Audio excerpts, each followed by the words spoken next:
되었는가, 그리고 우리가 살고 있는 이 부산 지역이 어떻게 복음을 받게 되었는가에 대해서 너무 자세하게 잘 설명을 해주셨습니다. 그리고 지난주에 이은성 목사님께서 오셔서 말씀을 전해주셨는데, 그 확실한 말씀은 뭐였냐면은 선교란 무엇인가, 예배와 선교는 교회의 양 날개와 똑같다라는 것입니다.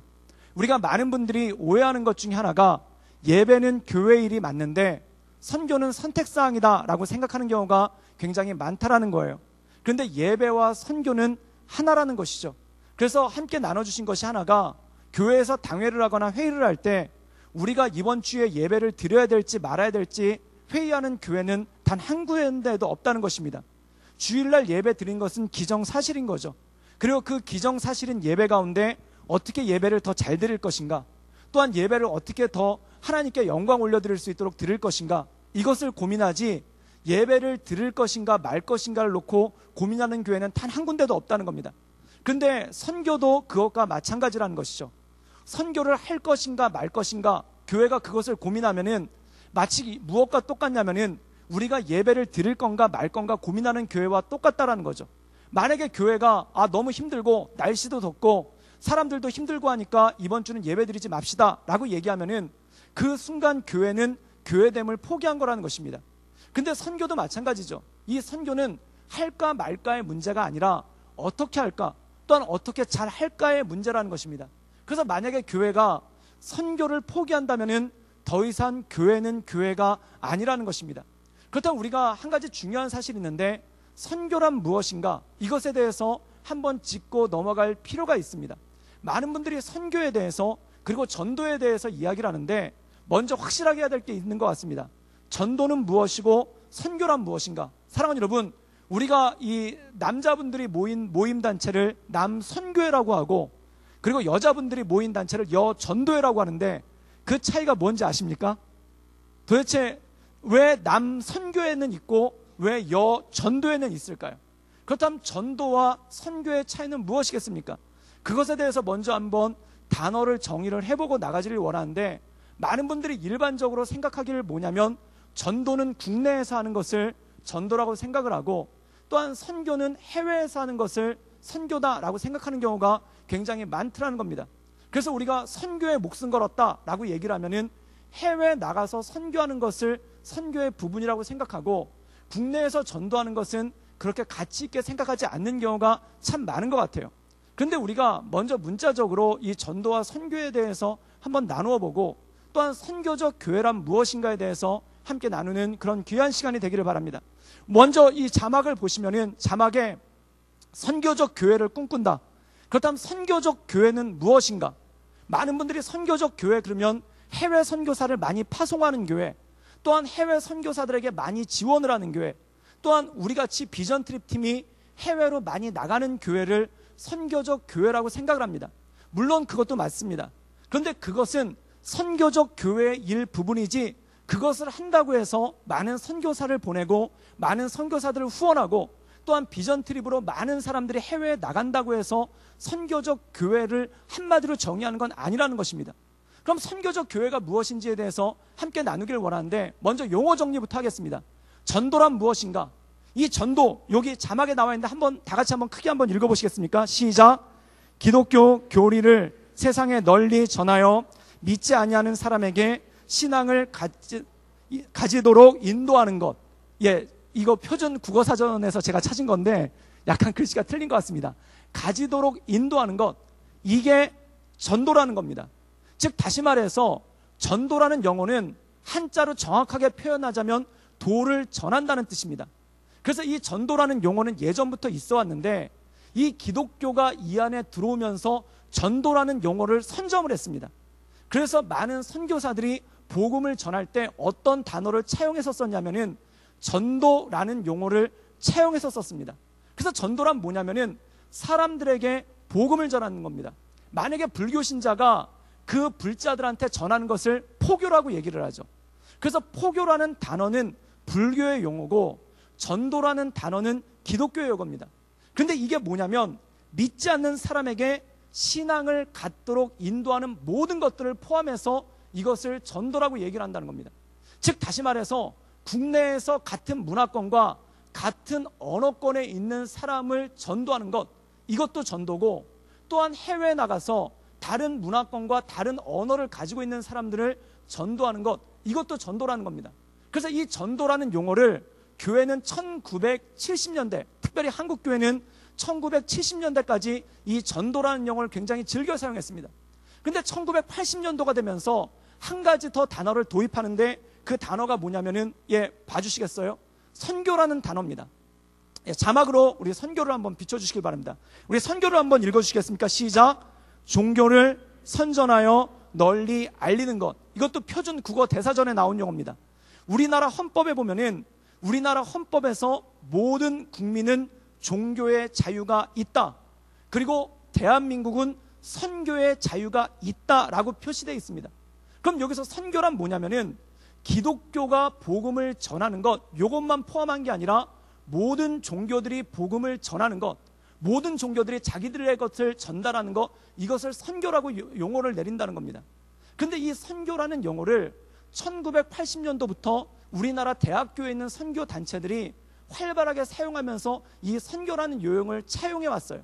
근데 이 선교라는 용어를 어떻게 정의를 내렸냐면은 국내에서 하는 것을 전도라고, 그러니까 임의적으로, 정확하게 사전전 뜻이 아니라 임의적으로 국내에서 전도하는 것을 전도. 왜냐하면 그전에는 우리가 해외 선교에 대한 개념이 그렇게 많지가 않았거든요.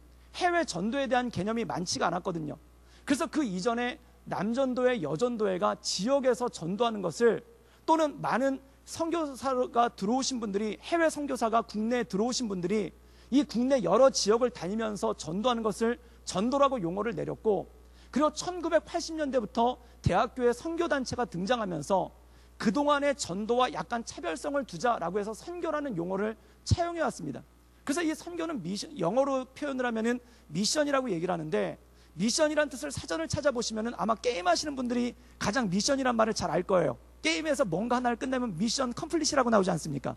이게 뭐냐면 임무를 완성했다는 거예요. 그럼 미션이란 뜻은 뭐냐면 정확하게 얘기하면 임무란 뜻이고, 또 다른 정확한 얘기로 하면 맡겨진 일, 또 다른 정확한 표현으로 하면 사명이란 뜻이 이 안에 있다라는 겁니다. 그럼 미션을 왜 선교라고 번역을 했냐면, 기독교인들에게 하나님께서 주신 사명이 무엇인가? 바로 복음을 전하는 것. 그래서 이 전도라는 것을 갖다가 좀 더 극대화시켜서 좀 더 적극적으로 설명하기 위해서 이 선교라는 용어를 가져왔다는 겁니다. 그러면 국어사전적으로 정확하게 보자면은 선교는 조금 더 포괄적인 뜻이고, 전도는 조금 더 이것에 대해서 구체적인 뜻이에요. 여러분, 예를 들어서 이렇게 설명하는 것과 똑같습니다. 캘리포니아와 LA는 얼마나 멉니까? 라고 물어본다면 여러분 뭐라고 대답하시겠습니까? 다들 아무 대답이 없으시군요. 여러분, 미국에 가시겠습니까? 캘리포니아에 가시겠습니까? 라고 한다면 뭐라고 얘기하시겠습니까? 제가 어떤 분에게 이런 얘기를 한 적이 있어요. 어디 가십니까? 라고 해서 시드니 갑니다. 그랬더니 그분이 이런 얘기를 하더라고요. 전 또 호주 가는 줄 아셨죠? 이렇게 얘기를 하시더라고요. 이게 무슨 뜻일까요? 그러니까 호주는 포괄적인 나라 이름이고, 시드니는 그 안에 있는 도시 이름이라는 겁니다. 그러니까 호주에서 시드니까지 얼마 걸려? 라는 용어가 있을 수가 없는 거예요. 왜냐하면 호주라는 그 포괄적인 내용 안에 시드니라는 도시가 있기 때문에 그렇죠. 그래서 선교라는 의미를 정의할 때, 선교는 복음을 전하는 모든 행위가 바로 선교입니다. 그리고 그것에 대해서 우리가 구체적으로 한 사람 한 사람을 붙잡고 그들에게 복음을 전하는 것 자체를 전도라고 얘기를 하죠. 그렇다면 선교적 교회란 무엇이냐면, 교회의 목적 자체가 복음을 전하는 것이고, 그리고 교회의 모습 자체가 이것을 통해서 하나님의 말씀을 전파하는 그러한 능력이 있다라는 것입니다.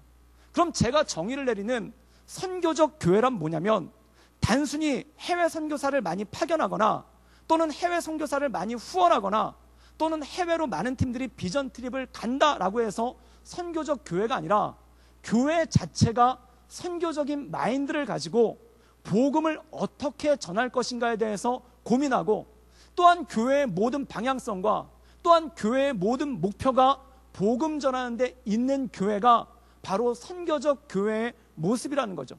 그럼 이 선교적 교회의 모습을 가지고 왜 우리가 이것을 해야 되는가라는 필요가 그 다음에 나와 있습니다. 우리 왜 전도인가라는 부분, 자막 하나 넘겨주시겠어요? 우리 한번 사도행전 1장 8절의 말씀을 잠깐만요. 마가복음 16장 15절 말씀이죠. 우리 다 같이 한번 읽겠습니다. 시작. 또 이르시되 너희는 온 천하에 다니며 만민에게 복음을 전파하라. 이건 예수님께서 승천하시면서 마가복음의 제자들에게 하신 말씀입니다. 이건 뭐냐면 너희는 온 천하에 다니며 만민, 모든 사람에게 복음을 전하라는 것입니다. 그럼 이것은 온 천하는 무엇이 포함되냐면 우리 그 다음 말씀 사도행전 1장 8절 말씀을 함께 읽겠습니다. 다 같이 읽겠습니다. 시작. 오직 성령이 너희에게 임하시면 너희가 권능을 받고 예루살렘과 온 유대와 사마리아와 땅끝까지 이르러 내 증인이 되리라 하시니라. 오늘 말씀 가운데 보면은 너희들은 온 천하에 다니며 만민에게 복음을 전하라. 이것을 사도행전 1장 8절은 좀 더 구체적으로 한 거예요. 그게 뭐냐면 너희가 권능을 받으면 예루살렘과 온 유대와 사마리아와 땅끝까지 이르러 내 증인이 되라는 것입니다. 그럼 우리가 결론적으로 땅끝에 대해서만 얘기를 하다 보니까 복음을 전한다. 그럼 최종 목표를 땅끝으로 생각을 합니다. 물론 그것도 굉장히 맞는 얘기입니다. 그런데 그 출발점이 뭐냐면 모든 것을 포괄하고 있다는 거예요. 즉 예루살렘과 온 유대와 사마리아와 땅끝, 즉 모든 것이 포괄되어 있다는 거죠. 그래서 역설적으로 얘기하자면 이런 거예요. 지난번에 이은성 목사님이 말씀하셨는데 많은 분들이 이런 얘기를 한다는 겁니다. 네 가족도 전도하지 못하면서 무슨 선교를 한다는 말이냐. 마치 이 말은 무엇과 똑같냐면 예루살렘도 아직 복음화를 못 시켰는데 무슨 땅끝 가서 복음을 전한다는 거냐 라고 얘기하는 거, 이게 어폐가 있다는 거예요. 그런데 우리가 성경에 보면은 예루살렘 선교가 완전히 끝나지 않았거든요. 예루살렘에서 복음 전하는 게 완전히 끝나지 않았거든요. 그런데 이 사람들이 흩어져서 사마리아로 가고 온 유대로 가고 그리고 땅끝을 향해서 갑니다. 그러면 예루살렘 전도와 땅끝 전도는 동시적으로 일어나는 그러한 모습이 그 안에 있다는 거죠.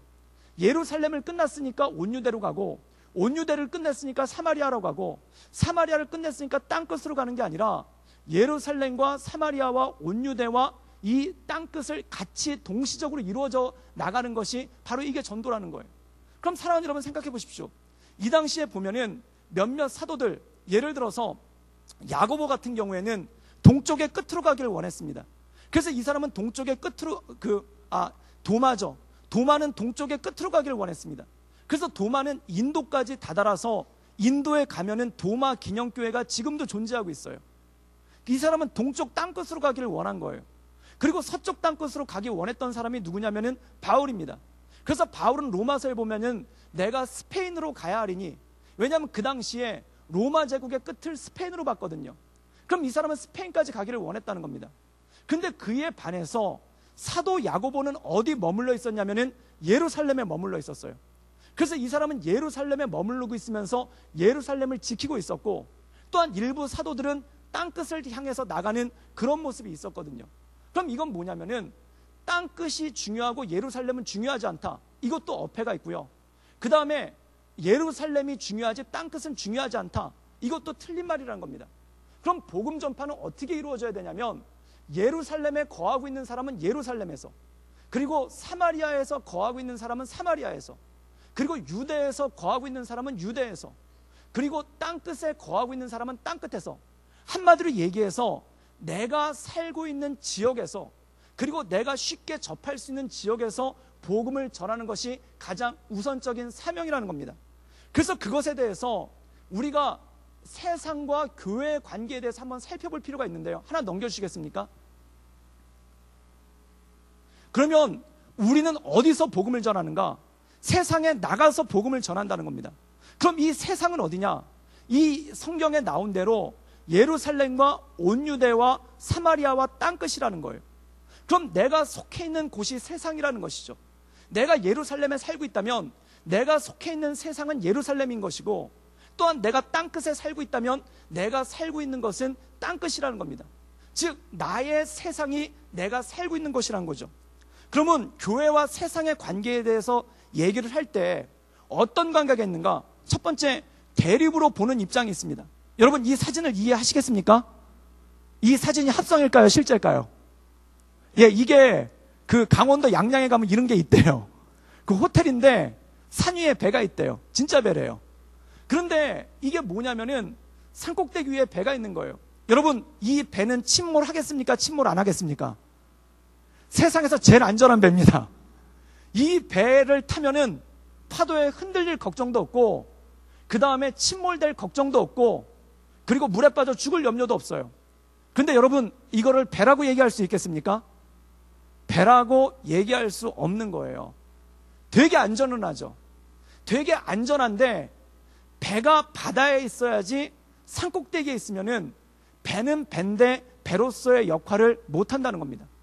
이건 뭐냐면 성도들 가운데 세상은 세상이고 교회는 교회다라는 관점을 가지고 계신 분들이 있어요. 그게 뭐냐면 세상은 더러운 것이고 교회는 거룩한 곳이다. 그래서 어떻게 하냐면은 교회 안으로만 들어오려고 하시는 경우가 있더라는 겁니다.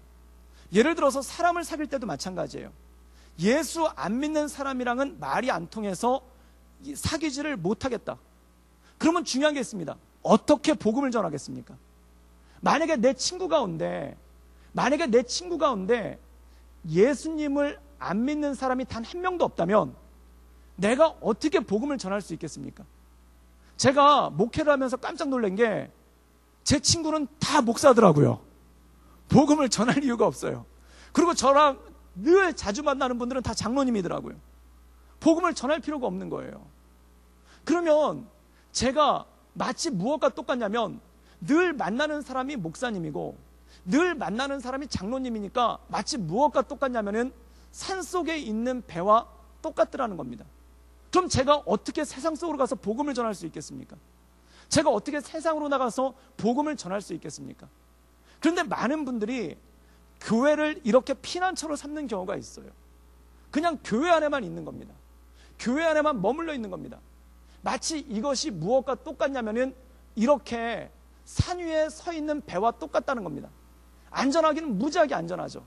그런데 어떠한 능력도 나타낼 수가 없다라는 겁니다. 우리가 사도행전에 보면은 이 사도행전 교회는 대형 교회입니다. 얼마나 큰 대형 교회냐면은 사도행전 2장에 보면 한 번에 예수님을 믿는 사람이 3,000명이었어요. 그 다음에 사도행전 4장에 보면은 한 번에 예수님을 믿은 사람들의 숫자가 5,000명이었어요. 그럼 합해서 8,000명입니다. 8,000명 모이는 교회면 되게 큰 교회입니다. 그 당시 인구 밀도로 볼 때 예루살렘 교회가 최소한 8,000명 모이는 교회예요. 그럼 엄청나게 큰 교회 아닙니까? 그런데 이들의 문제는 뭐냐면 예루살렘 안에만 머물러 있었어요. 예루살렘 안에 머물러서 자기들끼리 놀기만 했어요. 자기들끼리 떡을 떼기만 했어요. 또한 자기들끼리 말씀을 나누기만 했어요. 자기들끼리 기도만 하기만 했어요. 그때 어떤 일이 벌어졌냐면 마치 산꼭대기에 있는 배와 똑같은 모습이었다는 겁니다. 그런데 하나님께서 어떻게 하냐면 이들에게 핍박이라는 걸 허락하죠. 마치 무엇과 똑같냐면은 저 산꼭대기에 파도가 몰아쳐가지고 배가 바다로 나간 것과 똑같은 그러한 모습이 있었다는 겁니다. 저는 여기 계신 모든 분들이 안 믿는 친구 사귈 수 있기를 주님의 이름으로 축원합니다. 억지로라도 하나쯤 만나보세요. 제가 작년에 그래서 한 분을 전도를 해보려고 안 믿는 교수님을 한번 만난 적이 있어요. 그럼 맨날 만나면 욕만 먹고 와요. 이분은 예수님을 안 믿는 분이고 교회를 무지하게 싫어하는 분이니까 만나면 맨날 혼나고만 와요. 연세도 저보다 많으시니까 만나면 맨날 혼나요. 그런데 그분을 만나서 혼나면서 한 가지 깨달은 게 있어요. 그게 뭐냐면 세상 사람들이 교회를 어떻게 보고 있는지, 또한 세상 사람들이 목사를 어떻게 보고 있는지 그것에 대해서 깨달을 수가 있겠더라고요. 그리고 그와 대화하는 과정 가운데 제가 교회에서 설교하듯이 그와 대화하면은 복음을 전할 수가 없는 거예요. 그럼 그와 맞는 수준의 대화와 그와 맞는 수준의 문화에 대해서 알아야 되는 부분들이 생기는 거죠. 이게 바로 세상 속으로 나간다는 겁니다. 그래서 이 사명학교를 갖다가 다른 말로 인투스쿨이라고 얘기했는데 이 인투스쿨의 의미는 뭐냐면 세상 속으로 우리가 들어간다는 겁니다. 그러면 마치 교회가 그리고 성도가 산 위에 있는 배처럼 머물러 있는 게 아니라 세상 속으로 들어간다는 거죠. 근데 세상 속으로 들어가는 건 좋은데 이렇게 들어가면 곤란합니다. 우리 한번 다음 화면 넘겨주시겠어요? 예, 세상 속으로 아예 들어가 버렸어요. 예, 이 배는 뭡니까? 난파선인 거예요. 세상 속으로 아예 쑥 들어가 버렸어요. 그럼 이 배가 어떤 능력이 있겠습니까? 아무 능력도 없는 거예요. 이걸 뭐라고 얘기를 하냐면은 세상과 교회에서 타협으로 보는 입장이에요. 세상에 나가서 세상 친구를 사귀는 건 좋아요. 그런데 거기서 같이 욕하면서 놀아요. 세상 친구를 사귀는 건 좋아요. 그런데 같이 술 마시면서 놀아요. 세상 친구와 사귀는 건 좋아요. 그런데 음담패설하면서 놀아요. 세상 사람과 아무것도 구분이 안 된다는 겁니다. 어떤 장로님이, 우리 교회 장로님이 아니라 제가 옛날에 교육전도사로 섬기던 그 장로님인데, 그분이 성함이 예를 들어서 김아무개예요. 근데 이분이 뭐라고 얘기하냐면은, 제가 섬기던 교회 오려면 터널 하나를 통과해서 와야 되거든요. 근데 그 터널을 통과해서 올 때, 그 터널을 통과해서 교회로 오면은 자기는 아무개가 되고, 예수를 믿는 아무개가 되고, 그 터널을 통과해서 밖으로 나오면 새 아무개가 된다는 거예요. 세상에 사는 아무개가 된다는 거예요. 그럼 이분은 교회 오면은 참 열심히 기도하시죠. 근데 세상 나가면은 열심히 술 마시는 거예요. 그리고 그분이 하는 말씀이 뭐냐면, 사업하려면, 그런 비즈니스 하려면 안 할 수가 없다는 거예요. 근데 그건 좋은데 세상과 아무 구별이 없다라는 겁니다. 제가 한 가지 깜짝 놀란 게 있는데, 많은 분들이 이런 얘기들을 하세요. 그게 뭐냐면, 예수 믿는 사람이 술을 먹잖아요. 그러면 이런 얘기를 해요. 그게 뭐냐면은, 교회 다니는 사람답지 않아서 좋다고 그래요. 친근감을 표시해요. 제가 군대에 있을 때 술을 주잖아요. 군대에 있을 때 2등병 때 술을 주거든요. 그럼 안 먹는다고 그랬더니, 거기 있던 상병 하나가 저한테 이렇게 얘기하는 거예요. 우리 아버지가 목사님이야. 막 이러면서 괜찮아. 그러면서 자기도 마시는 거 보여주면서, 내가 교회에서 방언도 하는 사람이야. 그러면서 막 사진도 보여주는데 교회에서 찬양인도도 해요. 그런데 찬양인도도 해요. 그런데 군대 와서 술 마시고 있는 거예요. 그러면서 괜찮대요. 그리고 저더러 먹으라는 거예요. 그런데 옆에 있는 사람들이 그 상병을 바라보면서 뭐라고 하냐면은, 그냥 교회 다니는 사람답지 않다고, 꽉 막혀 있지 않다고, 화통하다고. 그런데 문제는 뭐냐면, 여러분, 세상의 물온도가 50도고 예수 믿는 사람의 물온도가 50도면 둘이 섞여봐야 50도인 거예요. 아무 영향이 없는 겁니다. 친근하기는 한데, 같이 술 마시면서 좋기는 한데 서로 아무 영향력이 없는 거예요. 이게 뭘까요? 물속에 가라앉은 배와 똑같다라는 겁니다. 근데 제가 한 가지 깜짝 놀란 게 있는데, 전 그때 술 안 마셨거든요. 그래가지고 술 안 마셔서 많이 맞았어요. 그리고 제가 군대 가가지고 맞다 보니까 저희 군대에서는 주먹으로 때리는데, 제가 놀라운 걸 깨달았습니다. 한 30일 맞고 나니까 주먹 날라오는 게 보이더라고요. 옛날에는 주먹이 날라오면 눈을 감았는데, 이제 막 주먹 날라오고 막 이러면서 막 보이더라고요. 그래서 이렇게 맷집이 느는 거구나. 잘하면 권투도 하겠더라고요. 그런데 나중에 그렇게 맞고 나니까 한 달을 맞고 나니까 안 먹이더라고요. 그런데 어떤 문제가 생겼을 때 저한테 기도받으러 오지 그 상병한테 기도받으러 안 와요. 이게 왜일까요? 물온도가 똑같으면 아무 영향력이 없는 거예요. 물온도가 달라야, 세상은 50도인데 그리스도인이 100도면은 둘이 합치면 75도라도 될 거 아닙니까? 그런데 둘이 똑같은 50도면 어떤 영향력이 있겠습니까? 마치 이것과 똑같다는 거예요. 세상과 타협하면은 아예 세상과 쑥 들어가 버려서 이렇게 돼버리는 거예요. 그럼 이게 배로서의 어떤 능력이 있겠습니까? 그러면 우리가 보는 세상 속으로는 뭐냐? 바로 이겁니다. 넘겨주시겠어요? 이게 무슨 그림인지 보이십니까? 예, 설명을 해드리겠습니다. 군함이 파도를 헤치면서 달려가고 있는 그림입니다. 예, 그렇게 믿음의 눈으로 보시길 바랍니다. 예, 화질이 이렇네요. 군함이 파도를 헤치면서 나가고 있는 거예요. 배의 영향력이란 뭘까요? 산 위에 있는 것도 아니고 물속에 들어가 있는 것도 아니고, 파도를 헤치면서 나갈 때 바다 위에 있으나 바닷물이 안에 들어오지 않을 때, 이때 온전한 능력이 있는 거예요. 그럼 우리가 말하는 into, 세상 속으라는 의미는 바로 이 의미라는 것입니다. 그럼 주님께서는 우리에게 어떤 명령을 내리시자면, 너희들은 모든 온 천하에 다니며 만민에게 복음을 전하라. 그 의미가 바로 이 의미라는 겁니다. 그럼 단지 우리가 비전 트립이라고 뭔가를 특별히 구분해서 구분된 날짜와 구분된 시간에 어느 장소에 가서 복음을 전하는 것도 굉장히 훌륭하고 좋은 일입니다. 그런데 이 비전 트립이 더 확대가 된다면 이건 뭐냐면, 나의 가정 안에서, 그리고 나의 직장 안에서, 그리고 내가 몸담고 있는 세상 안에서 저 파도를 헤치면서 달리는 배와 같은 모습으로 가는 것이, 이것이 바로 선교적 교회의 모습이고 선교적 성도의 모습이라는 것이죠. 한 장 더 넘겨주시겠습니까? 예, 그렇다면 직업에 대해서 한번 얘기를 해보도록 하겠습니다. 직업과 전도는 어떤 관계인가? 이것에 대해서 골로새서에 잘 나와 있죠. 우리 골로새서 3장 23절 말씀을 함께 읽도록 하겠습니다. 우리 다 같이 읽겠습니다. 시작. 무슨 일을 하든지 마음을 다하고 죽게 하듯 하고 사람에게 하듯 하지 말라. 이 말씀이 누구에게 한 거냐면은 종들에게 얘기하는 거예요. 종들아, 이 당시에 보면은 지금으로 따지자면은 종이라기보다 회사에 나가서 일하는 직원들이죠.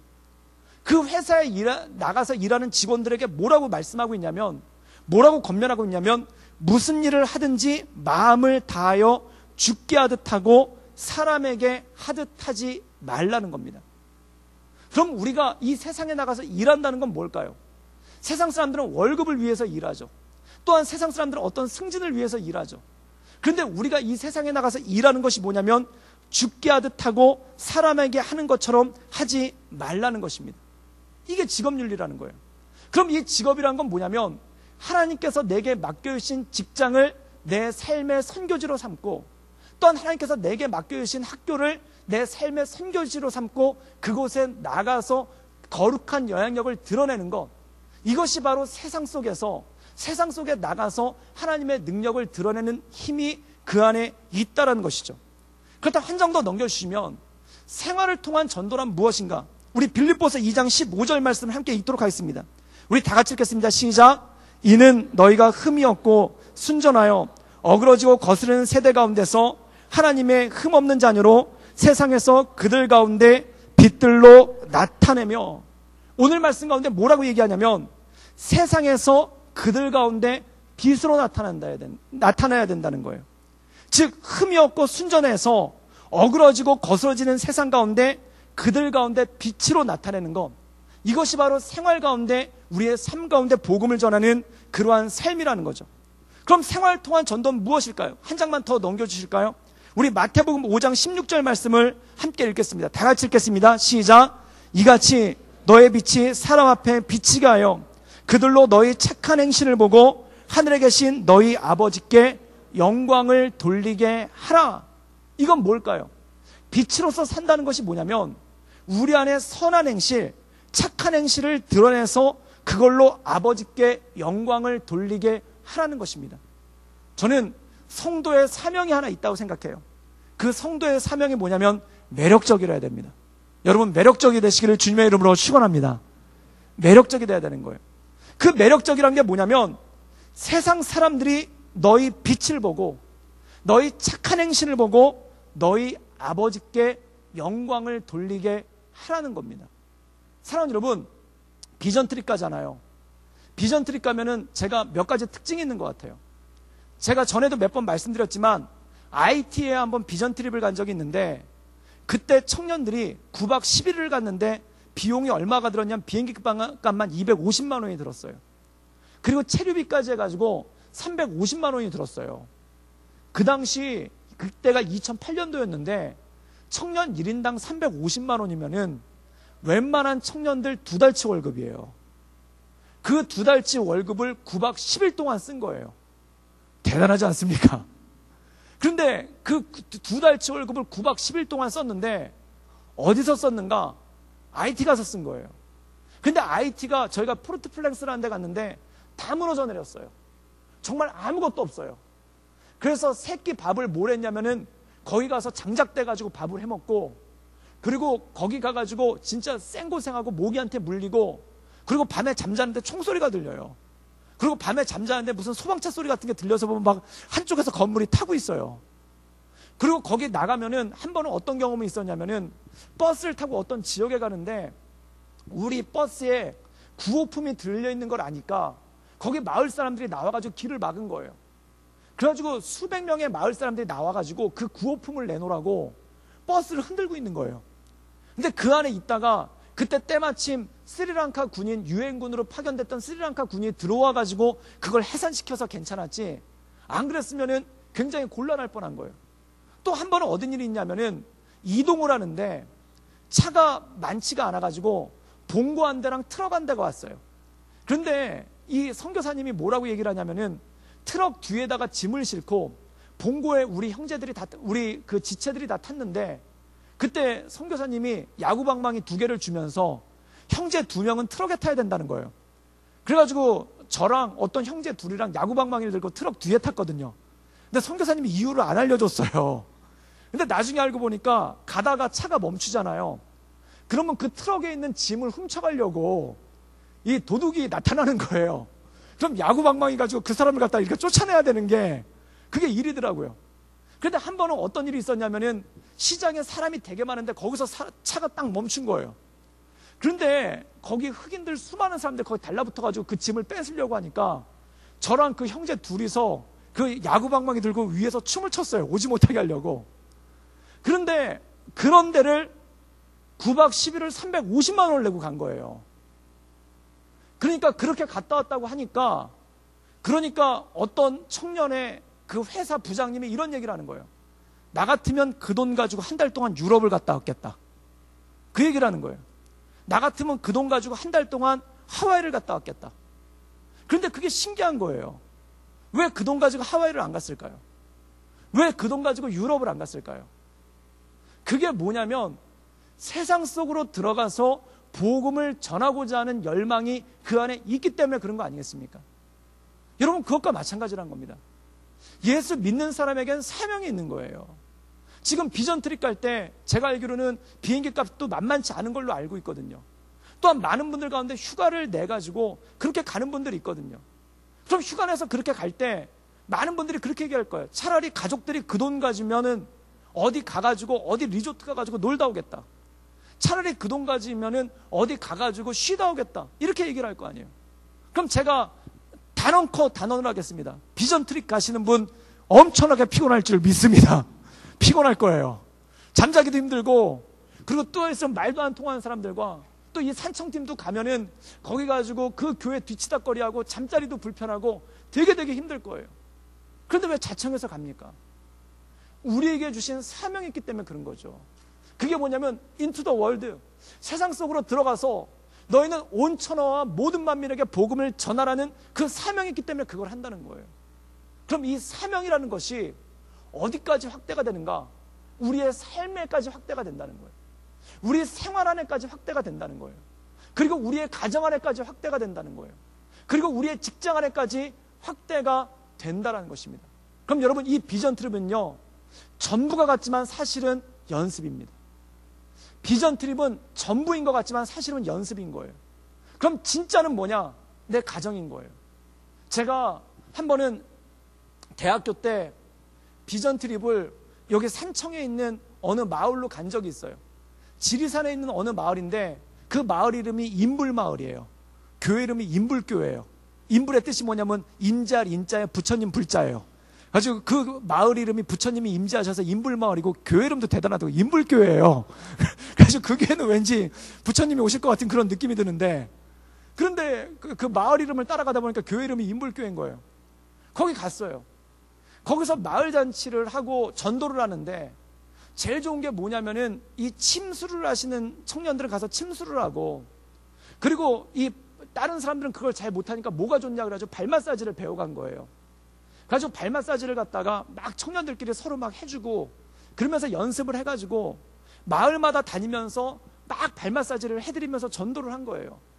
그런데 그렇게 막 발 마사지를 하다가 전도를 해드리고, 그리고 이제 거기서 거의 7박 8일 동안 발 마사지를 엄청나게 했죠. 나중에 막 그 손에 힘이 생기더라고요. 그리고 끝나고 거기 있는 분들한테 전도를 했어요. 그리고 집에 돌아오니까 그때 딱 누가 생각이 나냐면, 그때 저희 아버지가 예수님을 안 믿고 있었는데 저희 아버지 생각이 나는 거예요.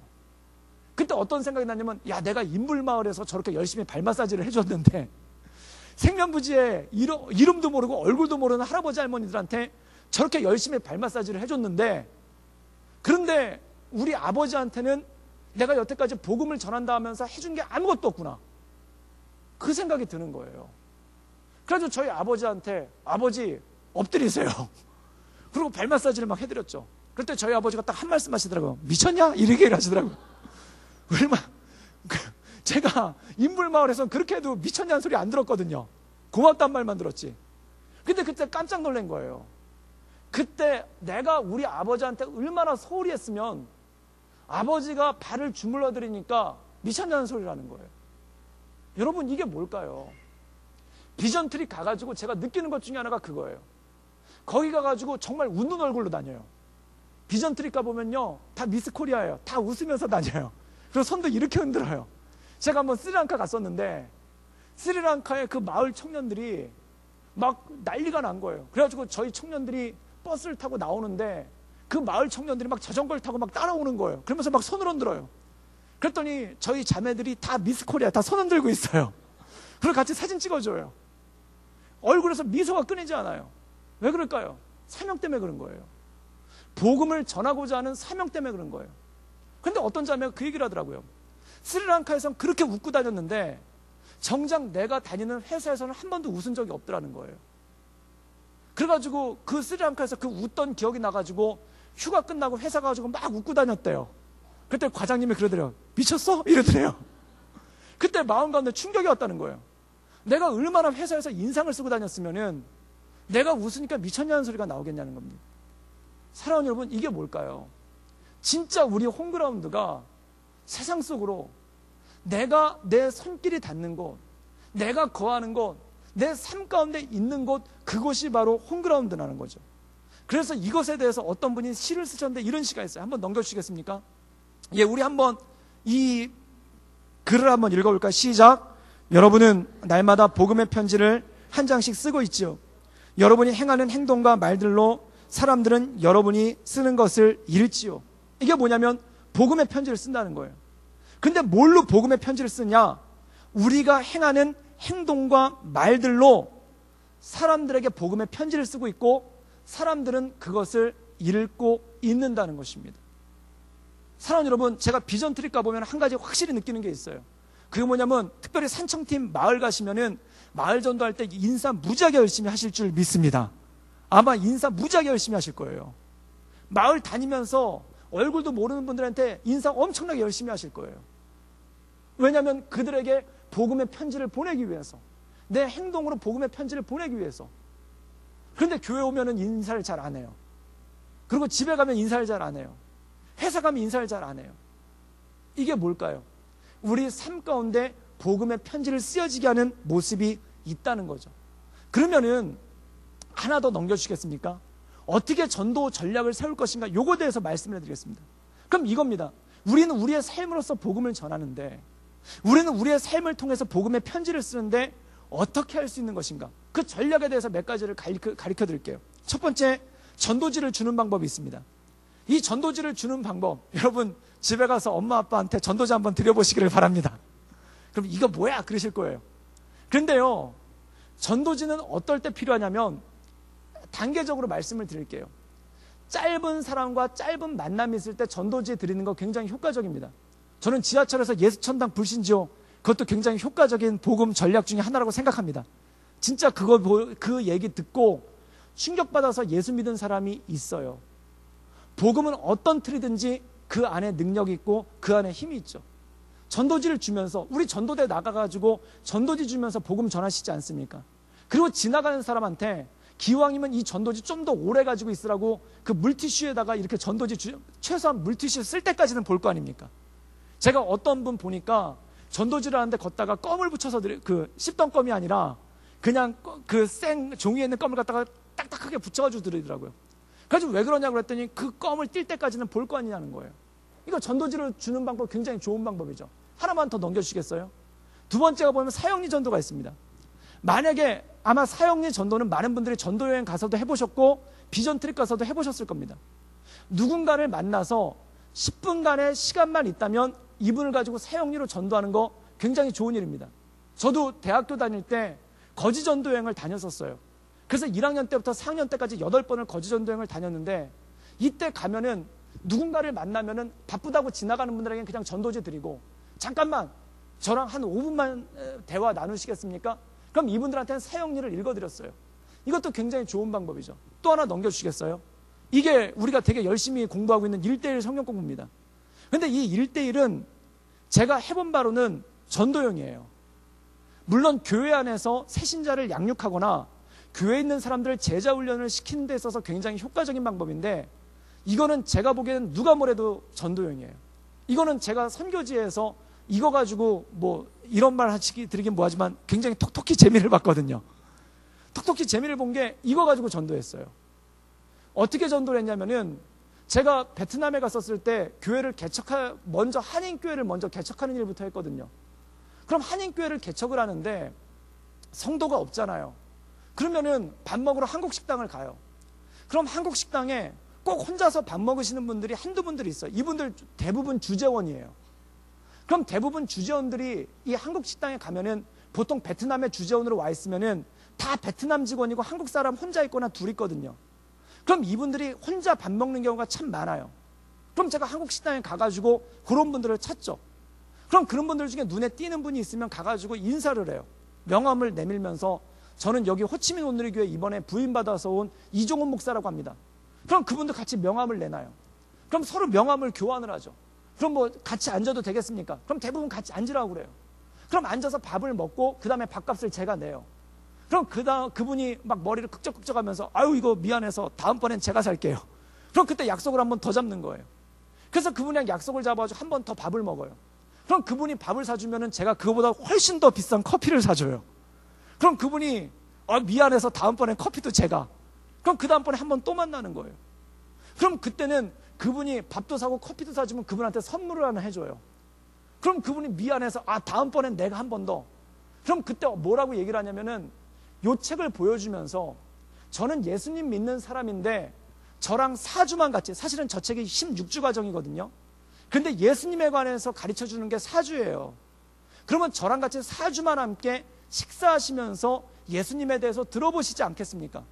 그럼 그동안 저한테 밥을 얻어먹고 커피를 얻어먹은 게 있으니까 다 그러자고 그래요. 그럼 이분한테 어떻게 하냐면은 밥을 먹고 커피숍에 가가지고 저걸 가지고 성경 공부를 하는 거예요. 그럼 4주를 공부를 하면은 그 4주 끝이 뭐냐면 한 달을 만나는데 끝에가 예수님을 믿으세요거든요. 그럼 그때 대부분 예수님을 믿는다고 그래요. 그럼 그 다음에 교회를 데려오는 게 아니라 저 뒤에 있는 과정 12주를 갖다가 계속 공부를 해요. 그럼 나중에 이 사람이 예수님을 믿게끔 되는 그러한 일이 있습니다. 그리고 이게 선교지에서도 굉장히 유용하게 쓰이는 책인데 대련에 가면은 거기 외국어 대학이 있어요. 중국 대련에 따이렌에 외국어 대학이 있어요. 거기 한국어과가 있거든요. 근데 어떤 선교사님이 대련 외국어대 앞에서 거기서 빵집을 차린 거예요. 그분은 빵을 만들지도 모르는 분인데 선교사로 나가기 위해서 제빵 기술을 배워가지고 거기 가서 한국 빵집을 만든 거예요. 그때 학생들 사이에 소문이 났어요. 한국 사람이 와서 빵집을 한다. 그러니까 누가 찾아오냐면은 대련 외국어대학교에 한국어과 학생들이 오는 거예요. 그럼 그들이 와가지고 외국어 배우는 사람이 제일 하고 싶은 게 프리토킹 아닙니까? 그럼 와가지고 거기서 한국어로 한국인 주인장한테 뭐라고 한마디씩 중국 사람들이 얘기를 하는 거예요. 그러다 보면 단골이 생겨요. 그럼 그 단골한테 하나를 붙잡고 저 책을 보여주면서 너 나랑 같이 한국어 배우지 않을래? 그래가지고 저걸 가지고 공부를 시켜요. 그래서 대련 외국어 대학교 앞에서 한국 빵집을 하시는 분이 저 책을 가지고 16주 동안 공부를 시켜서 전도를 시킨 예가 있어요. 그래서 그리고 제가 베트남에 있을 때 저거를 베트남어로 번역을 했거든요. 그러면 저한테 붙었던 사람들 중에 어떤 사람들이 있냐면은 베트남 사람인데 호치민 대학교에서 한국어를 배우는 사람이 있어요. 그 한국어를 배우는 사람이 저 책을 가지고 같이 공부를 해요. 그리고 그 사람이 16주 동안 공부를 한 다음에 베트남어, 그 사람이 저 책을 끝내고 예수님을 믿으면 놀랍게도 저 책을 베트남어로 번역을 하니까 그걸 가지고 베트남 사람이 가가지고 또 복음을 전하는 거예요. 대단한 능력 있는 책이에요. 그래서 저 이 책 굉장히 좋아하고 이 책 굉장히 사랑합니다. 저는 그래서 우리 교회 모든 성도들이 할 수만 있다면 이 책을 다 공부할 수 있기를 주님의 이름으로 축원합니다. 예, 역시 아멘이 없으시군요. 이거는 진짜 여러분 선교사 나가서 어떻게 복음 전할 거예요? 우리 툭 까놓고 얘기해서 지금 여러분이 선교사로 베트남 갔어요. 선교사로 미얀마 갔어요. 어떻게 전하실 거예요? 어떻게 전하실 거예요? 어떤 분들 보면은 그 외국어 배운다고 외국어 학교 가가지고 2년 동안 있다 그냥 돌아오신 분들 부지기수예요. 그냥 말만 배우다 끝나요. 그냥 말만, 거기 외국어 학교 가가지고 2년 동안 비자 연장하고 거기서 말만 배우다 끝나다 돌아오신 분들 부지기수예요. 그럼 어떻게 전하실 거예요? 만약에 여러분이 지금 당장 내년에 선교지로 간다. 그럼 어떻게 전하실 거예요? 또한 요즘에는요, 선교사로 파송되는 게 아니라 해외 주재원으로 가시는 분들 되게 많아요. 만약에 여러분들 남편이 또한 여기 직장 다니시는 분이 내년에 미얀마로 해외 주재원으로 파송됐어요. 그러면 집에서 일해주고 보통 그렇게 주재원으로 가면요 왕처럼 살 수 있습니다. 집에서 운전기사 하나 따라 나오고요. 그 다음에 집에서 그 청소해주는 메이드 하나 오고 밥해주는 메이드 하나 와요. 여러분들, 그들한테 지금 미얀마 사람이 내 집에 와서 운전도 해주고 내 집에 와서 청소도 해주고 내 집에 와서 밥도 해주고 있어요. 그럼 그들한테 복음 어떻게 전할 거예요? 예? 눈앞에 딱 떨어져 있는데 어떻게 복음 전할 거예요? 또 여러분이 만약에 주재원으로 미얀마에 가게 되면은, 미얀마의 주재원으로 가게 되면은, 만약에 사업으로 가게 되면은 여러분들이 거기서 한국말을 할 줄 아는 미얀마 외국어 대학교에 한국어학과가 있으니까 한국어 할 줄 아는 미얀마 사람을 채용하겠죠. 그럼 그들에게 복음 어떻게 전하실 거예요? 막 손 얹고 안수기도 하고 방언기도 해주실 겁니까? 물론 그것도 가능해요. 어떻게 전할 겁니까? 어떻게 그들한테, 만약에 그들이 내 집에 와서 청소해주겠다면 그들에게 어떻게 복음 전할 겁니까? 사랑하는 여러분, 복음 전한다는 것 자체가 그냥 둥둥둥 떠다니는 얘기가 아니에요. 실제예요. 손에 잡히는 거예요. 어떻게 전하실 거예요? 그러면 이것이 어떤 분들은 훈련으로 전한다고 합니다. 맞습니다. 훈련 맞습니다. 그럼 어떤 걸로 훈련하시겠습니까? 어떤 걸로 여러분들을 연마하시겠습니까? 그러면 제가 볼 때는 도구가 하나 필요하잖아요. 전도지를 진짜 그 아까 제일 처음에 보였던 전도지를 가지고 전한다면 그거를 주든지, 아니면 사형리를 가지고 쌀라쌀라고 읽어주든지, 아니면 이 책을 가지고 하든지 뭐가 하나 필요하잖아요. 복음을 전하는데 뭘 가지고 전할 겁니까? 군인이 전쟁터에 나가는데 총이 있어야 싸울 거 아닙니까? 그럼 여러분은 복음을 전하기 위해 가지고 있으신 총이 뭡니까? 이게 중요한 거죠. 이게 중요한 거죠. 하나만 더 넘겨주시겠습니까? 그렇다면 제가 봤었을 때 갑자기 우리 교회가 나왔는데 어떤 전도의 전략을 세울 것인가 라고 얘기를 했을 때 가장 핵심적인 전도지를 주든지 또는 사형리를 주든지 1대1로 16주 동안 복음을 전하는지 가장 궁극적인 목표는 뭐냐면 교회로의 초대예요. 그런데 우리가 아마 거리에서 전도하신 분들 이런 거 많이 느꼈을 거예요. 전도대 나가가지고 거리에 있는 분을 전도해서 교회로 데려왔어요. 그런데 교회 한 달도 못 다녀요. 어떤 일이 있었냐면 저희 어머니가 한 가지 안타까워하는 일이 한 번 있었는데 그게 뭐냐면 저희 아버지가 예수님 안 믿을 때 저희 아버지가 이 목공 같은 일을 되게 잘하시거든요. 직업은 그게 아니신데 어쨌든 막 이렇게 그 나무 잘라가지고 뭐 만든 걸 굉장히 잘하세요. 그러니까 교회에 한번 저희 교회가 작은 개척교회니까 교회 강대상 만들 일이 있었어요. 그래가지고 그 강대상을 만들어서 원래 목공하시는 분을 사가지고 강대상 이렇게 왜 단을 갖다가 만들어야 되는데 그냥 교회 남자 집사님들이 하기로 했는데 할 수 있는 분이 없는 거예요. 그래서 저희 아버지가 가가지고 교회 가가지고 이렇게 막 망치질을 해가지고 이 교회 강단을 갖다가 만든 거예요. 그런데 저희 어머니가 하는 말이 그렇게 힘들게 꼬셔가지고 별 얘기를 다 해가지고 교회 데려왔는데 교회 사람들이 저희 아버지는 여기서 막 만들고 있는데 다 저기서 저희 어머니 표현대로 해서 지들끼리 얘기만 하고 있더라는 거예요. 그러면 여기서 저희 아버지가 와서 일하고 있으면은 어떻게 해서 물이라도 한컵 갖다 주든지 아니면 옆에서 나무라도 잡아주든지 뭘 해서 이분이랑 좀 교제를 하고 사귐을 갖고 아니면 수고하셨습니다. 밥이라도 하나 드십시오. 그래서 밥이라도 사주든지 그렇게 해서 어떻게든 이분을 하게끔 해야 되는 거잖아요. 근데 저희 아버지 여기서 막 이렇게 강단 만들고 있는데 남자 일사님들 다 저기서 모여가지고 자기들끼리 잡담만 하고 있더래요. 그러니까 저희 어머니가 그게 되게 답답하신 거예요. 여러분, 누군가를 전도해서 교회를 데려왔어요. 그런데 교회에서 어떻게 할 겁니까? 사형리를 가지고 10분 동안 전도해서 예수님 믿겠습니까? 예수님 믿습니다. 교회 데려왔어요. 또한 어떤 분들에게 16주 동안 이 일대를 전해가지고 교회 데려왔어요. 어떻게 할 겁니까? 그러면 어떤 교회를 세우느냐가 굉장히 중요한 문제 아니겠습니까? 복음을 전해서 그 사람이 신앙생활을 할 수 있도록 교회를 세우는 거 굉장히 중요한 일 아니겠습니까? 사랑하는 여러분, 제가 보니까 결국 전도의 최종점은 교회더라고요.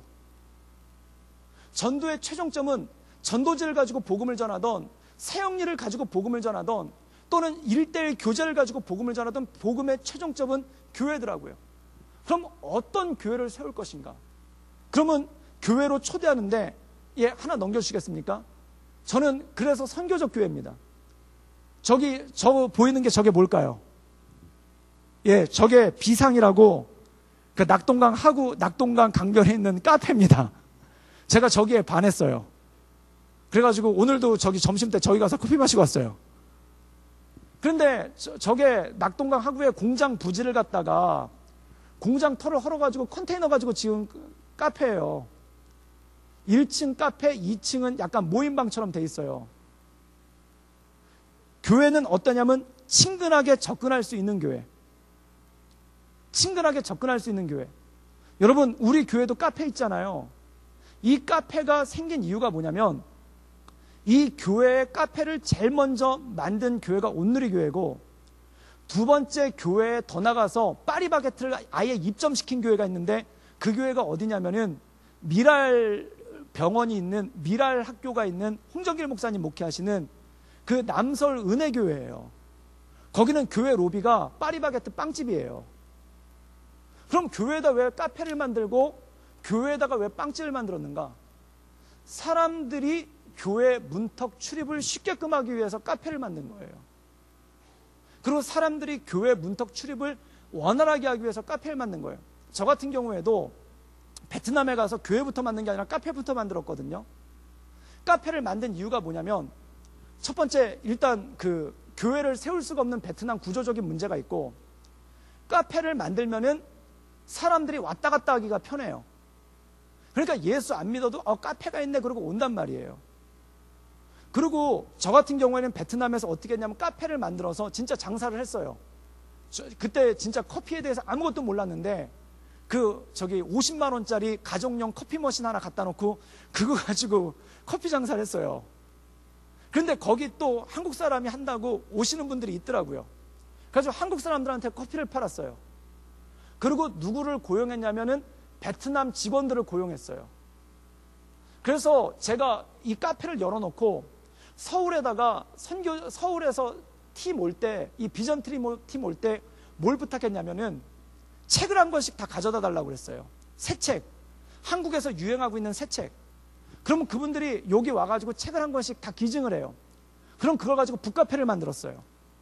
그럼 한국 책이 있으니까 해외 나가서 살아보신 분들은 알겠지만 책이 제일 아쉬워요. 그러니까 한국 사람들이 책을 보려고 교회를 와요. 그러면 그 책을 갖다가 팔아요. 그럼 우린 공짜로 받았잖아요. 근데 제 가격에 팔아요. 10,000원에 들어온 책 10,000원에 팔아요. 그럼 우린 10,000원이 남아요. 그러면 비전 트립 팀이 한 팀이 오면은 예를 들어서 20명이 오잖아요. 그럼 그 팀이 10,000원짜리 책을 한 권씩 가지고 오면은 그 팀이 오고 나서 책을 갖다 놓고, 그리고 한국 사람들이 와서 그 책을 20권을 사가면 20만 원이 남아요. 그럼 그 20만 원은 뭘 하냐면은 베트남 직원 한 명의 한 달 월급이에요. 그럼 그 사람을 하루에 12시간씩 한 달에 2번만 쉬는 걸로 고용할 수가 있어요. 그러면 한 달에 비전 트립 팀이 4팀이 오잖아요. 그럼 4명을 고용할 수가 있어요. 책만 팔아서. 그리고 비전 트립이 와가지고, 팀이 와가지고 별거 안 해요.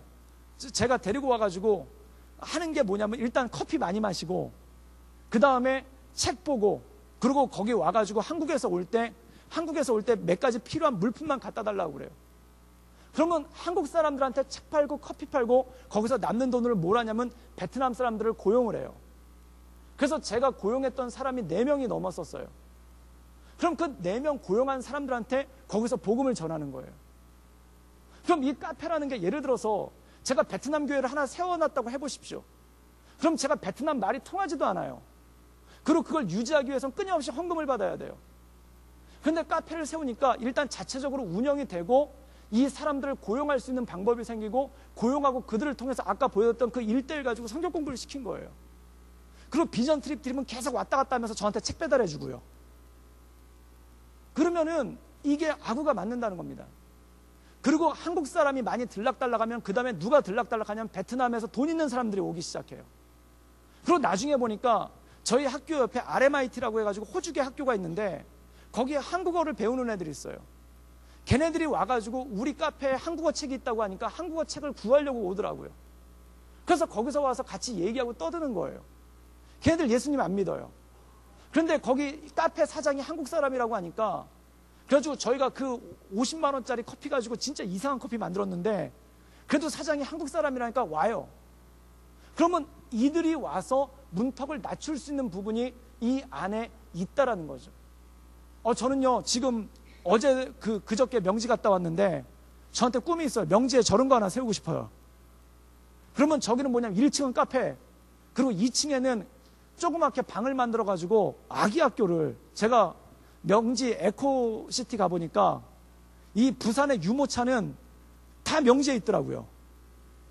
부산의 유모차는 다 명지에 있더라고요. 여러분, 명지에 카페 가보면요, 카페 안에 온돌방이 있어요.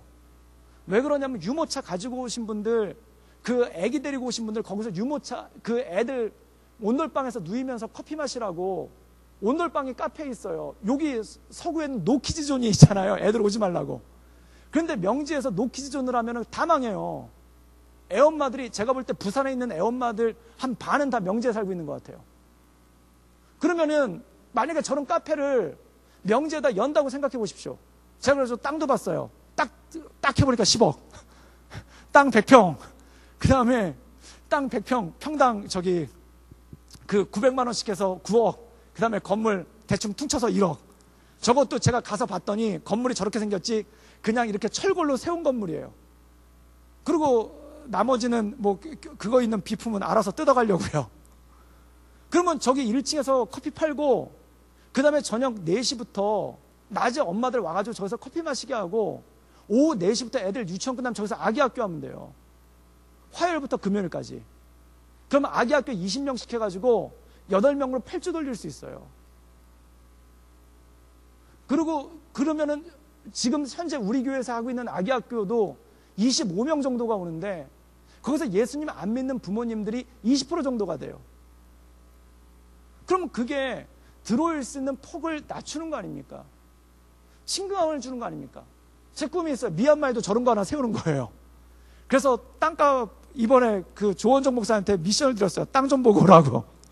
그래가지고 조원정 목사님 그 하얀색 바지에다가 저 무지개떡 그 셔츠 입고, 그리고 일수 가방 같은 거 하나 들고 땅 좀 보고 오시라고.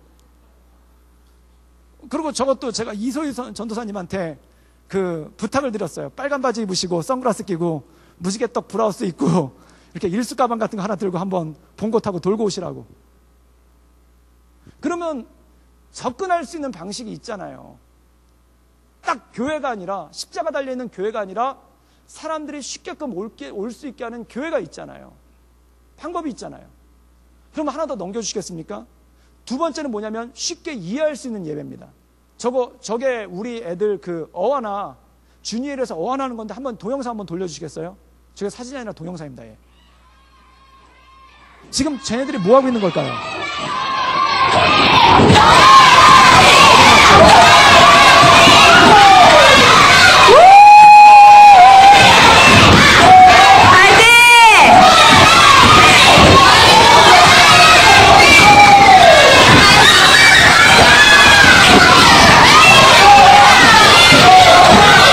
쟤들 뭐 하고 있는 걸까요? 예? 게임하고 있는 거죠. 근데 저게 말씀을 기반으로 한 게임이에요. 말씀 암송을 시키고 그걸 가지고 애들을 뛰게 하는 거예요. 저는 저게 2배속으로 뛰게 한 줄 알았어요. 2배속으로 돌린 줄 알았어요. 너무 빨라서. 근데 저게 실제 저렇게 애들이 뛰고 있더라고요. 여러분 애들 집에서 성경 암송 한번 가르쳐 보십시오. 애들 12번도 더 화장실 왔다 갔다 합니다. 그쵸? 그런데 애들이 이해할 수 있는 쉬운 예배를 만든 거예요. 그런데 만약에 애들을 앉혀놓고 회초리로 때리면서 성경 구절 10개 저녁까지 다 외워온다. 그럼 외우겠죠. 근데 그 다음 주엔 교회 아무도 안 나올 거예요. 근데 저렇게 예배 드리는 모습을 통해서 애들이 나오는 거 아니겠습니까? 그런데 사람도 마찬가지인 거예요. 여기 똑같은 어른들이 계시지만 교회를 30년 다니신 분이 있고 오늘 막 나오신 분이 있어요. 오늘 막 나오신 분에게 예배가 엄청나게 어려울 수가 있어요. 그러면 어떤 예배? 쉬운 예배. 여러분, 이 자막이 왜 생긴 줄 아십니까? 우리 교회가 되게 선교적 교회입니다. 카페도 있고 자막도 있어요. 이 자막이 나온 거는 윌로우 크릭에서 제일 처음에 나온 겁니다. 윌로우 크릭에 빌 하이벨스 목사님이 비전이 있었어요. 그 비전이 뭐냐면은 이 윌로우 크릭의 빌 하이벨스 목사님이 어렸을 때 중학교 다닐 때 자기 친구를 열심히 해가지고 1년 동안 얘한테 핫도그도 사주고 밥도 사주고 놀아주고 해가지고 친구를 교회로 전도를 해온 거예요. 근데 교회 전도를 하는데 깜짝 놀랄 만한 일이 벌어진 거예요. 교회에서 재직회를 하는데 어른들이 싸우고 있는 거예요. 삿대질해 가면서. 그러고 나서 그 씩씩거리던 어른들이 나와가지고 이 비라이벨스 목사님 친구가 힙합 스타일로 옷을 입고 있었대요. 그래가지고 슬리퍼 신고 모자 쓰고 그 다음에 체육복 같은 걸 입고 교회로 왔는데 그 어른 중에 하나가 그 모자를 갖다 잡아채면서 진짜 요즘 표현대로 하면 이 건달 같은 놈이 어디 교회 와서 이런 모자를 쓰고 그러면서 갔다는 거예요. 그때 비라이벨스 목사님이 충격을 크게 받았어요. 1년 동안 기도해서 친구를 데려왔는데 그 친구를 단 10분 만에 누가 쫓아냈냐면 교회 중직자들이 쫓아낸 거예요. 그리고 중고등부 부장집사님이 쫓아낸 거예요. 그래서 이분이 큰 상처를 받았죠. 그래서 큰 상처를 받아서 나 교회 안 가! 이렇게 한 게 아니라 거기서 헌신을 했어요. 그 헌신이 뭐냐면 누구든지 교회에 와서 쉽게 예배드릴 수 있는 교회. 교회 처음 온 사람들이 와서 친근감을 느낄 수 있는 교회. 그러니까 아까 애들 뛰는 것 같은 저런 교회를 만든 게 윌로우 크릭이에요. 그래서 윌로우 크릭 교회는 가보면 왜 처음부터 자막을 끼웠냐면 초신자 중에 성경 들고 오는 사람 어디 있어요? 교회 처음 나온 사람 중에 성경 들고 오는 사람 어디 있어요? 그리고 교회 처음 나온 사람 중에 마태복음 16장 6절 말씀입니다. 그럼 그걸 어떻게 찾아요? 교회 10년 다니신 분들도 하박국 1장 1절입니다. 그러면 하박국이 어디 있지? 이러잖아요. 그럼 어떻게 찾아요? 그러니까 자막으로 보여주자. 그래서 성경 안 가지고 온 사람들을 위해서 자막으로 보여준 거를 제일 처음에 시작을 한 게 윌로우 크릭 교회예요. 찬송가 말할 것도 없죠. 우리가 복음성가라고 있지 않습니까? 지금 우리가 읽고 있는 성경은 모차르트 것도 있고 베토벤 것도 있어요. 말 그대로 클래식이에요. 교회 오래 다니시는 분들한테 익숙한 노래예요. 근데 교회 처음 온 사람은 이게 익숙하지가 않아요. 여러분 전자오르간 치는 거 교회 와서나 들어보지 어디서 들어보십니까? 익숙하지가 않은 거예요. 그럼 비라이벨스 목사님 고민했죠. 어떻게 하면은 이들을 집중시킬 수 있을까? 제가 전주대학교에서 열린 채플 불신자들이에요. 100% 불신자들이에요. 800명이 한 번에 예배 드리는데 진짜 그 예비군 훈련을 연상케 하는 그런 모임이에요. 딱 앉으면은 예배 시작할 때부터 딱 신문 펴서 읽어요. 그리고 시간 딱 되면은 다 불같이 나가요. 진짜 피리를 불어도 울지 않고 애곡을 해도 울지 않는 세대예요. 얘들한테 어떻게 예배를 드리게 해야 될까요? 이게 큰 고민인 거예요. 그래서 우리가 어떻게 했냐면은 그때 그 트럼펫 연주자를 하나 데려가지고 필소굿이라는 노래가 있거든요. 아주 빰빰빰 빠바밤 뭐 이렇게 부르는 게 있는데 그걸 갖다가 처음에 예배 시간에 앉으면은 예배 드리겠습니다. 그러면 묵도로 처음에는 사도신경하고 막 그랬어요. 사도신경하고 막 그랬는데 그러질 않고 어떻게 했냐면은 처음에 예배를 드리면은 갑자기 이 필소굿을 트럼펫 주자가 부는 거예요. 드럼으로 5분 동안을 연주를 해요. 그러면 자는 애들 아무도 없어요. 그 다음에 제가 거기서 그 음악을 들으면 딱 나와가지고 제가 그때 그래가지고 나이트클럽 DJ가 어떻게 하는지 그때 그걸 봤어요. 그래가지고 와서 여러분 환영합니다 그러면서 설교를 했어요. 그리고 설교 말씀을 갖다 어떻게 했냐면 랩으로 했어요. 랩으로. 그래가지고 래퍼 우리 그 중에 있는 애들 래퍼를 갖다 뽑아가지고 랩을 했어요. 그래가지고 목표가 뭐냐면은 50분 동안 이 예배를 드리면서 애들을 안 재우는 방법.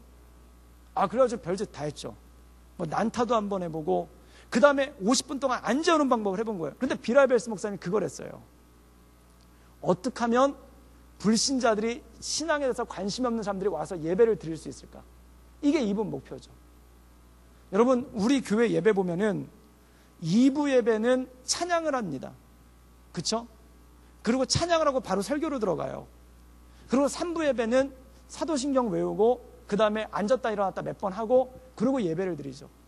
그럼 2부 예배를 그러니까 우리 교회가 저는 되게 선교적 교회라 믿습니다.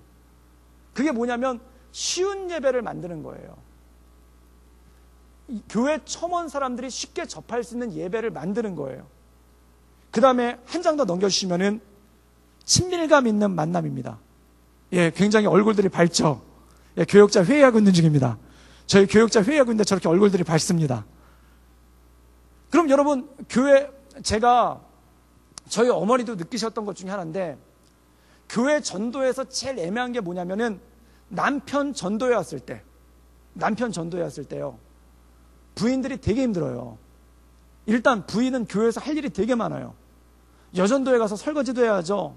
식사봉사도 해야 되죠. 끝나고 여전도에 원래도 가야 되죠. 그럼 남편은 어디다 둘 겁니까? 예? 남편은 어디다 맡길 겁니까? 남편을 데리고 전도를 왔잖아요. 그러면은 교회 오면은 안 믿는 분들이 남편 맡길 데가 없어요. 여러분, 여기 중에 혹시 부인만 혼자 나오시는 분들 계시잖아요. 아내 되신 분만 혼자 나오신 분들 있잖아요. 이번 주에 남편 데리고 왔어요. 남편 어디다 맡기실 겁니까? 힘들잖아요. 그러면 부르죠. 제일 인상 좋은 집사님 불러서, 집사님, 우리 남편이랑 좀 놀아주세요. 그런데 그 집사님도 바빠요. 안내하러 가야죠. 남전도에 원래 가야죠. 그 다음에 사랑방에 가서 좀 노셔야죠. 그럼 여러분, 새신자가 왔을 때 그 사람 어떻게 케어할 겁니까? 그러면 친근밀감 있는 만남, 이거 되게 중요한 부분이죠. 마지막으로 하나 더 넘겨주시겠습니까? 그 다음에 뭐냐면은, 이게 사진이 얼굴이 잘 보이실지 모르는데 되게 감동받은 얼굴이에요. 이게 어디 모임이냐면은 사랑의 교회 새신자 전도 예배 때 모습입니다. 지금 새신자가 저렇게 왔잖아요. 저분을 이렇게 꼭 안아주고 있는 거예요. 그런데 얼굴 표정이 되게 감동한 표정이죠. 서로 의식적이지가 않죠. 어떤 교회에서 이런 모임이 있었습니다. 그 새신자 모임 시간이랑 교회 중직자 친교 시간이랑 시간이 겹치는 거예요. 그런데 담임 목사님이 어딜 갔냐면은 중직자 친교회를 못 가고 새신자 만나는 데를 간 거예요. 그때 중직자들이 화가 났어요. 뭐가 화가 났냐면 우리 교회 30년, 40년 다녔는데 우리를 우습게 본다는 거예요. 그리고 교회 온 지 한 주, 두 주밖에 안 되는 새신자한테 와가지고 막 이렇게 막 담임 목사님 가서 아양을 떤다는 거예요. 그래서 그때 중직자들이 뭘 외쳤냐면은 산토끼 잡으려다가 집토끼 놓친다는 게 뭔지를 보여주자. 그래서 이분들이 다 파업을 한 거예요. 교회를 한꺼번에 안 나오고. 그래가지고 목사님이 사과할 때까지는 우리 안 나오겠다. 그러니까 목사님이 되게 당황스럽잖아요. 그래가지고 산토끼 잡으려다 집토끼 놓친다는 게 뭔지를 보여주겠다고. 그래가지고 이 중직자들이 다 화가 난 거예요. 그래가지고 그 목사님이 중직자들 모임에 가가지고 가서 사절을 한 거죠.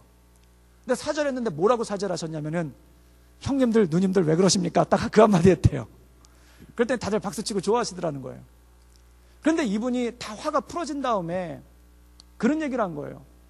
혹시 여기 교회 30년, 40년 다니신 중직자들 계신데 이분들 중에 오늘 돌아가시면은 천국 가실 분 얼마나 되시겠습니까? 그랬더니 다 천국 간다고 손을 드시는 거예요. 그런데 이 목사님이 뭐라고 했냐면 저기 지금 새가족 모임을 하고 있는데 저 새가족 모임에 오신 분들 중에 오늘 돌아가시면은 천국에 갈 수 있는 분 몇 분이나 되시겠습니까? 이제 교회 막 오셨는데. 그러니까 많지 않겠죠? 라고 얘기를 한 거예요. 그때 이 목사님이 이 얘기를 한 거예요. 그럼 여러분, 제가 어느 자리에 있는 게 맞겠습니까? 여러분, 그 목사님이 어느 자리에 있는 게 맞겠습니까? 중직자 모임에 있는 게 맞겠습니까? 새신자 모임에 있는 게 맞겠습니까? 예, 새신자 모임이라고 말씀한다면 그 교회는 선교적 교회입니다.